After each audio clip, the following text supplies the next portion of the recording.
Hey guys, and welcome to Nomadic Dmitry channel. Today we're going to be talking about testing once again, because remember guys, this channel is also about testing, and because I'm a QA engineer, I just want to share my knowledge about this kind of stuff. Today we're talking about RestAPI in the context of testing, and that's why I would just wanted to show you around like how I personally perform testing when some engineer tells me like, hey, could you check the backend, like how it works, and just to verify this kind of stuff, because testing is not always about like testing the front end, right? Because I'm personally a mobile tester, so I do perform like mobile testing in terms of like I check the UI, I check how the buttons look and everything. But when something doesn't work, when something doesn't make sense, you need to actually check the backend. You need to actually go and check the internals on a server, basically how everything is getting transferred and received. So for this reason, we need to use REST API, and we need to make REST API calls and just basically fetch the data. But many people are getting scared about this API, like, oh, this is the backend, this is looking scary and everything, but it's not.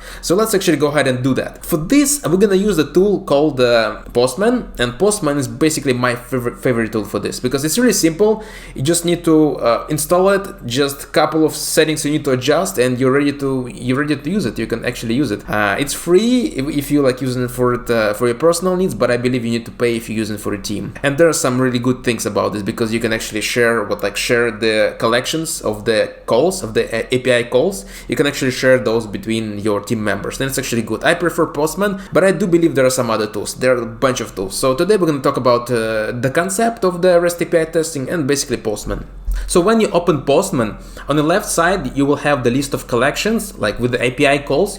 You can actually create one if you want. For example, you can create collection called like new collection API call. You can just basically stack all your requests, all your API calls right here. I already have the existing one, for example the weather API. Here's the URL provided right here. So most commonly you're going to be using either get or post method. We just need to provide the URL for this specific API, and here it is, 7timer.info and a bunch of stuff here. So, and when we press send here, it's gonna display us the weather for specific region. In this case, this region is called Tirana, Albania. So I just provided the longitude and latitude, and it is basically shown the weather for this region. And you can basically adjust stuff right here. So you can just like modify this call and add more parameters or remove some parameters. And you can specify the way you retrieve data. In this case, it's showing like JSON. And JSON, guys, this is like the protocol that's used by many applications, like to communicate between front end and back end. And basically if you disable this output, let's see how it goes. So we just press send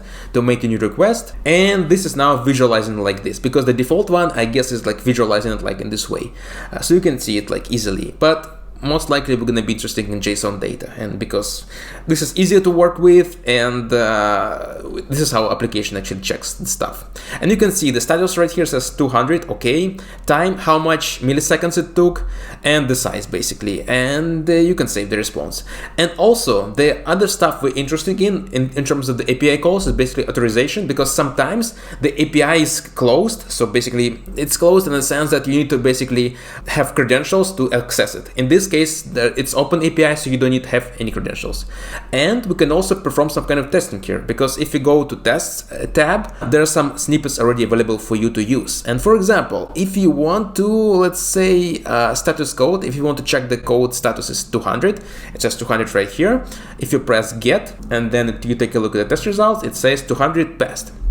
But for example, if you modify it to 201, then it says failed, because this is a different kind of response. And you can then add more stuff here. For example, if you would like to check some JSON value check or like contain string. So for example, if you want to check if how about this, if you want to check that you want to check the string, this one, like you want to check the direction string is there, that's it, then you would need to basically include this string right here like this, direction, and when you send it, it says basically matching.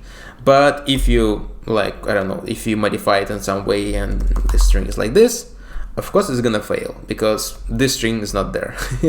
So this is how it works, and there's a bunch of other snippets you can use. You can actually write some code to do some kind of assertions here and there, and it's really valuable. So you can use it this way, and then you can actually make a script, and then you can use the script in the command line to basically have some kind of more interesting way of just checking, like not interested, but like more usable way, because you're not gonna have the UI all the time just to perform this kind of checks. So this is like in a sense how you're gonna use it.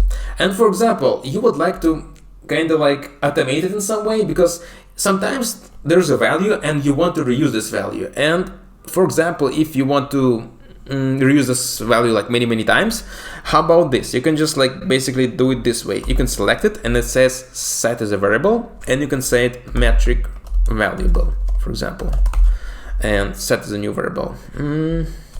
Select the scope, global, no. So you either pick like global, like for the whole collections, or just for this collection. And for this collection, we're gonna call it like metric system.